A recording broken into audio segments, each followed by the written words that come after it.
국내 증시 상황을 한번 좀 이제 살펴봤으면 좋겠는데요. 그 최근에 나타난 이런 우리나라 증시의 그 상황과 특징을 좀 정리한다면 어떻게 좀 알 수 있을까요?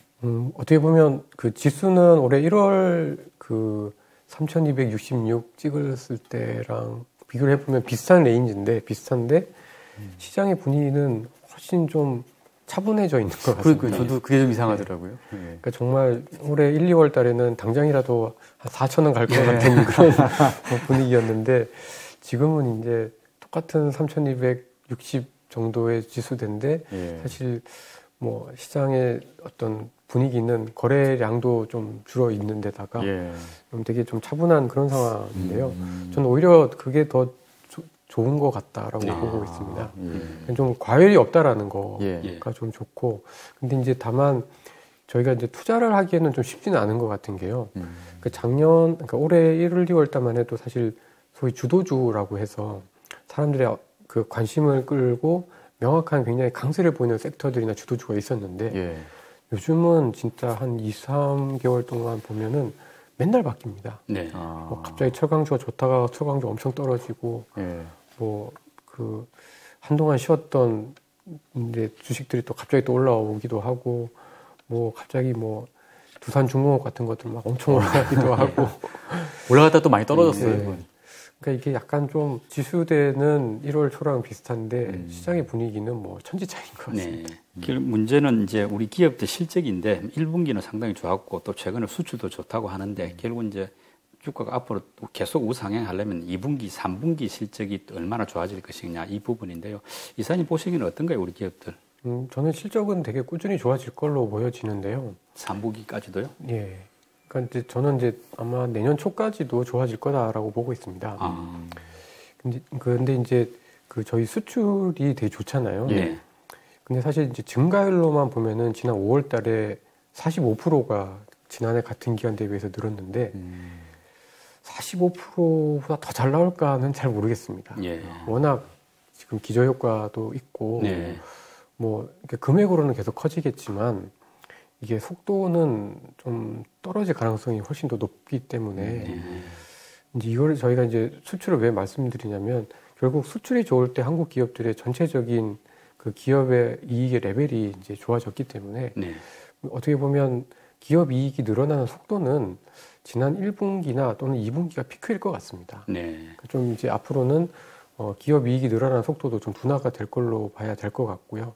이거는 이제 미국도 사실 좀 마찬가지인 것 같은데, 근데 이제 전체적으로 올해도 그렇고 내년도 그렇고 지금 성장률 추세, 그러니까 경제 성장률 추세가 지금 조금씩 상향되고 있잖아요. 그러니까 한국은행이 원래 3% 예상을 하다가 4% 예상을 계속 올리고 있죠. 근데 이제 이런 사이클에서는 기업들의 이익도 예상했던 것보다는 좀 더 잘 나올 가능성이 좀 높습니다. 그러니까 이제 대신에 수출이 아닌 뭐 내수나 다른 쪽에서 이제 실적이 좀 더 잘 나올 가능성이 좀 큰 거죠.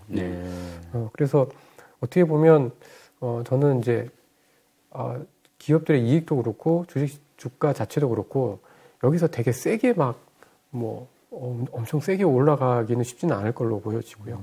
그렇지만 전체적인 어떤 이익의 레벨은 꾸준히 그 올라갈 거기 때문에 지수대의 하단이 되게 단단하게 해서 꾸역꾸역 좀 높아지는 그런 모습이지 않을까라고 보여집니다. 예를 들어서 올해 상반기에 코스피의 바닥이 뭐 2,800, 2,900이었다라고 하면 하반기에는 뭐 3,000에서 3,100이 바닥이고, 그러니까 상단이 아주 높아지진 않아도 하단이 굉장히 단단해지거나 높아지는 그런 모습이 될 가능성이 좀 크지 않느냐 이렇게 예상을 하고 있습니다.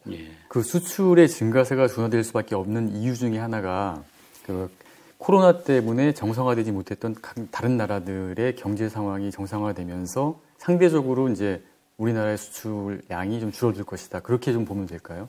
뭐 그렇죠. 그렇게 단순하게 이해하는 게 오히려 더 좋을 것 같습니다. 그러니까 어떻게 보면 한국은 코로나19 때 방역도 되게 잘했고 또 코로나19에 따른 수혜를 굉장히 잘 많이 받은 나라였었고요.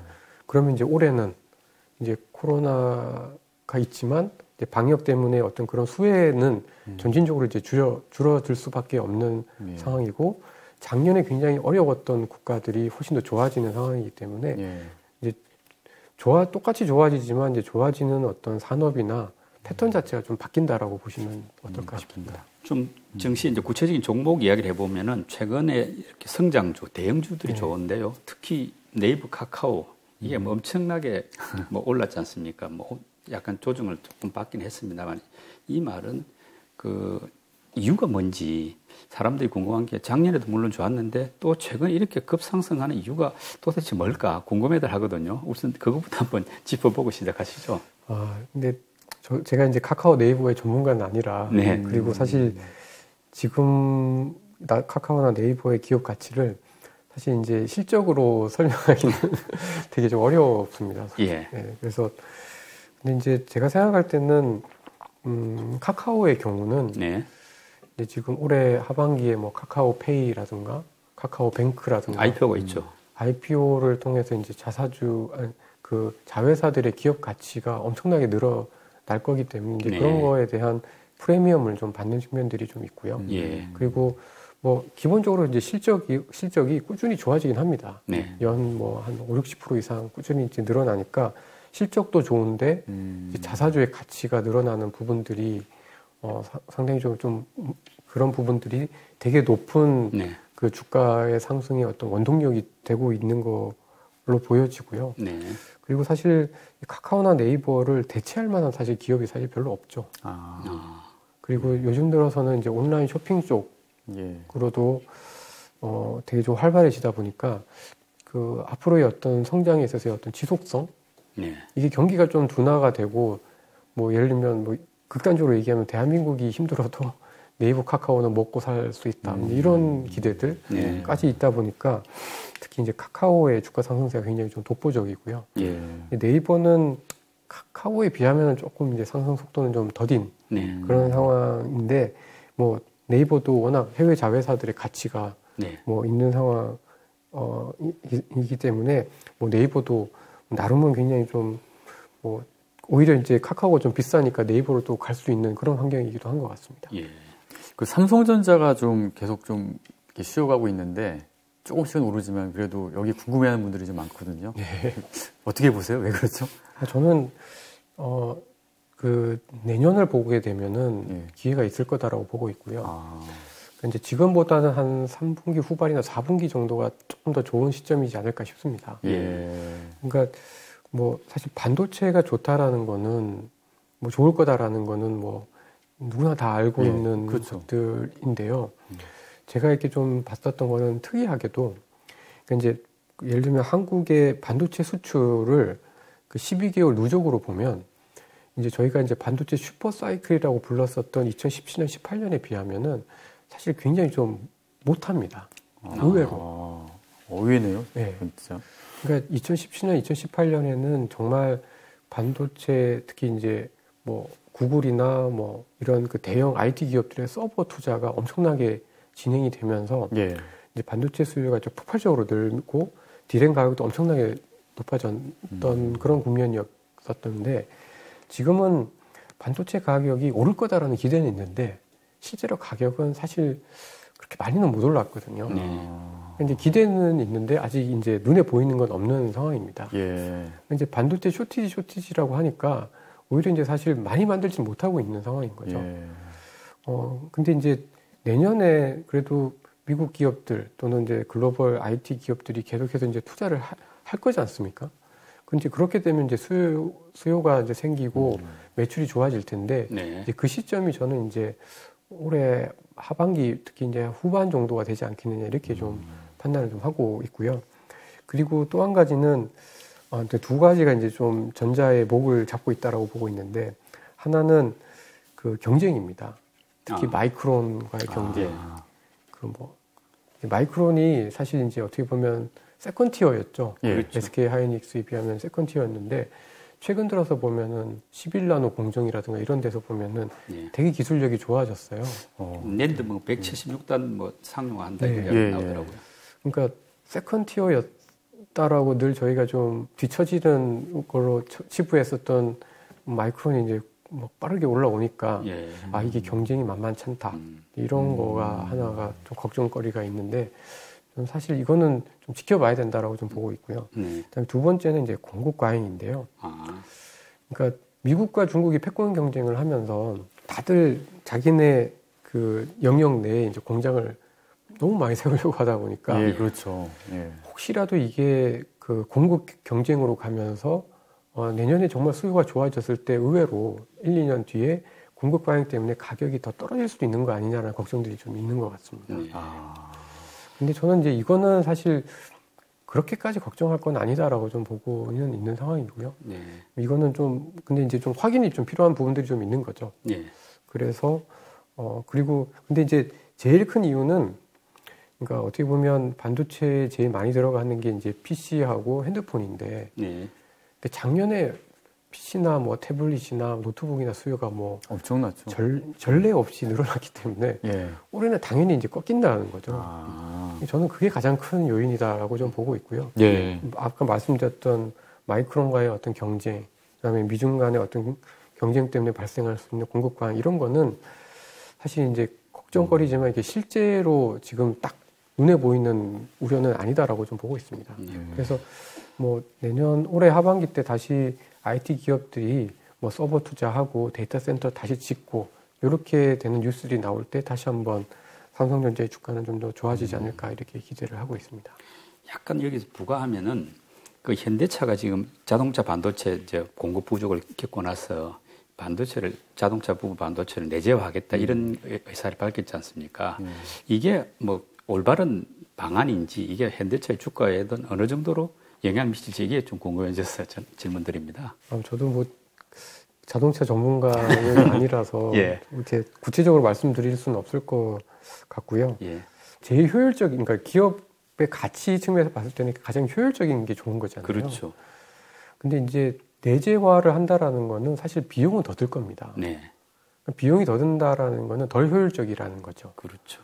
근데 이제 다만 이게 밖에서 공급을 해야 되는데 이제 밖에서 공급을 아웃소싱해서 공급을 안정적으로 공급을 받지 못할 어떤 위험을 줄인다라는 그런 것들 때문에 네. 이제 큰 기업들은 이제 그런 수직 계열화를 되게 좀 좋아하는데 사실은 기업 가치 입장에서 봤을 때는 네. 저는 아주 이상적인 방법은 아니다라고 생각합니다. 네. 근데 이제 지금처럼 공급이 부족해서 안 됐을 경우를 생각을 하면은 네. 뭐 그렇게 하는 게 방법일 수는 있겠으나 결국 그 방법은 비용을 늘리는 거기 때문에 네.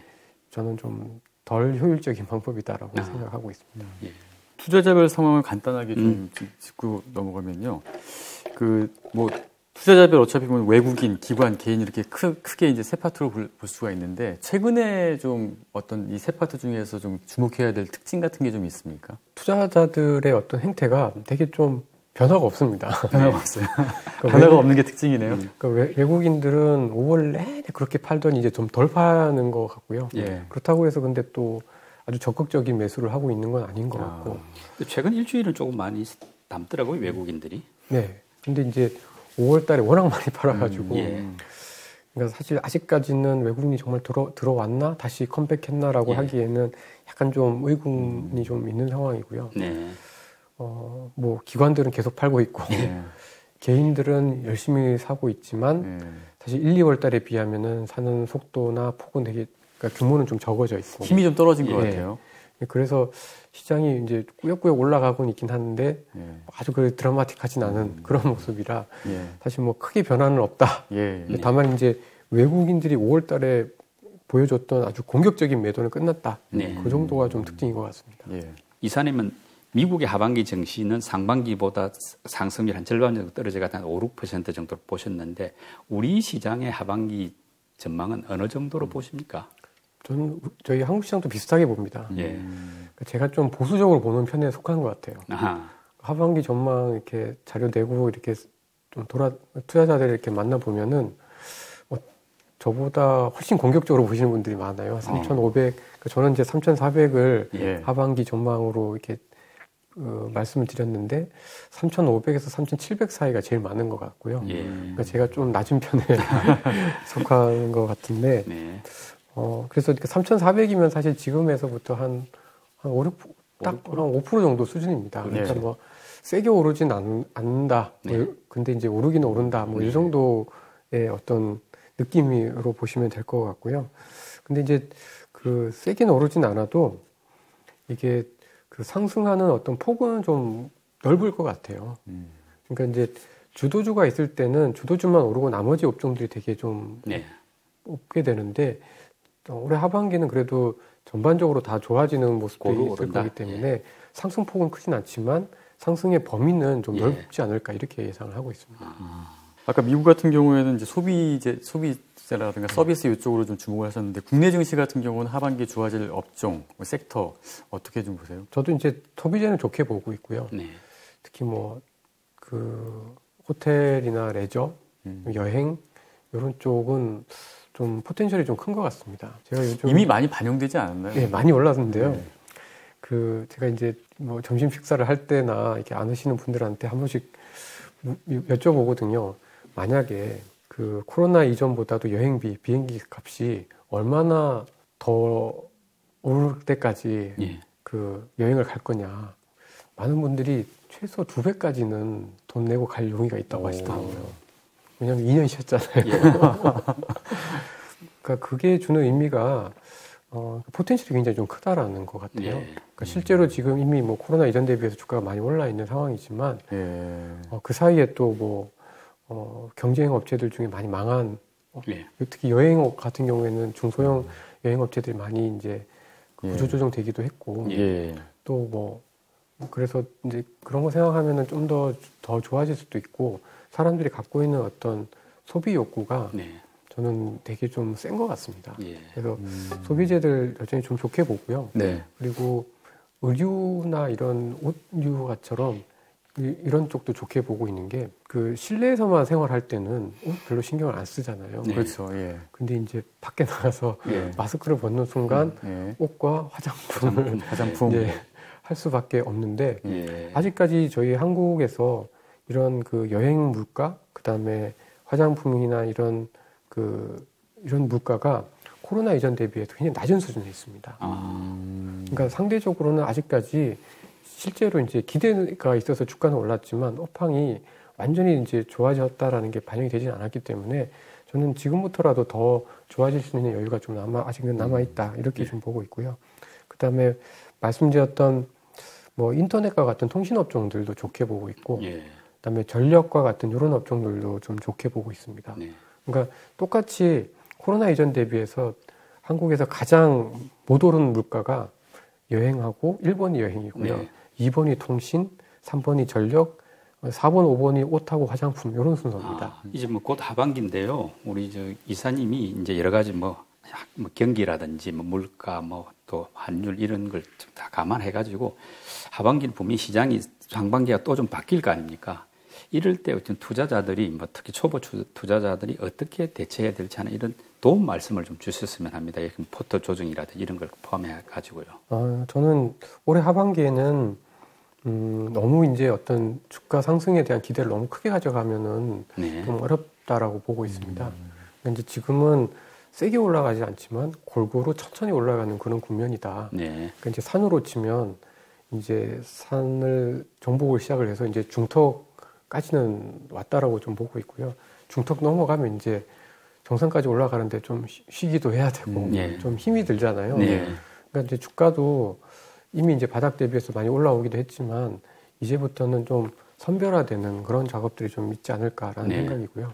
그래서 업종 내에 좀 센 놈들, 네. 소위 말해서 좀 크고 업종에 있어서 좀 지배력이 큰 업종들로 해서 조금 목표를 낮춰서 이제 저희가 포트를 조정을 하되 뭐 그러니까 우량 기업들 중심으로 하되 약간 아까 말씀드렸던 하반기에 조금 더 좋아질 수 있는 네. 그러니까 우리 눈에 보이기에 하반기 업황이 좀 좋아질 수 있는 그런 업종들로 네. 좀 저희가 갖고 있는 어떤 포트폴리오를 좀 조정을 하는 게 어떨까라는 예. 생각을 좀 갖고 있고요. 저희가 너무 이제 조금 욕심을 버리면 네. 막 2배 내야지, 3배 내야지 이런 욕심을 버리고 그래도 은행 이자보다 높은 수익률 간다. 예. 연간으로 한 5, 6% 이상을 가져간다라는 생각을 가지시면 아마 생각보다는 저는 저희가 살 수 있는 종목들이나 업종들이 좀 꽤 있지 않을까 이렇게 예상을 하고 있습니다. 네. 그 하반기 국내 주식시장은 그 완만히 상승할 것 같고 그 다음에 이제 골고루 상승한다고 하셨는데 일단 뭐 안정적으로 지배주, 대형주 위주로 안전하게 투자 전략을 세우시는 것이 좋을 것 같습니다. 오늘 인사이트가 있는 강의해 주신 허재환 이사님 감사드립니다. 수고하셨습니다.